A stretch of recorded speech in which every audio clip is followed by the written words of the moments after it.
are provided with a steel shelter and have not erected it, do so at once. First, dig a pit 4 feet deep. Then, build your shelter inside it.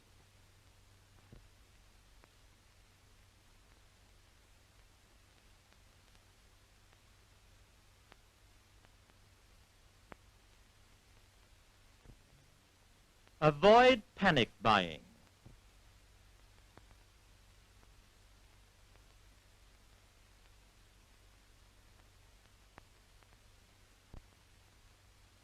There are plenty of food supplies in the country. Those who have laid in an emergency food supply should not consume it now. Continue to obtain your normal supplies from your usual shops. Clear your loft of all junk to minimize risk of fire.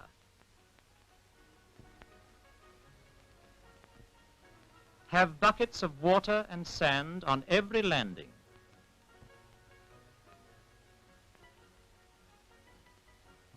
If you have no sand, use dry earth. Always keep your gas mask handy in the house. If war should come, never go out without it. Note down official instructions, otherwise you might forget them. Keep pencil and paper by your wireless set.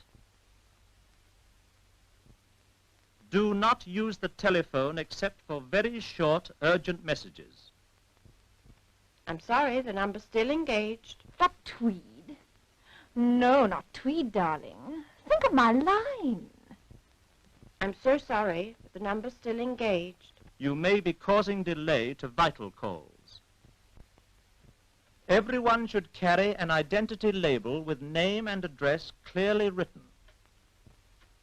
These labels should be sewn on children's clothing. You must be ready to obscure all lights in your house.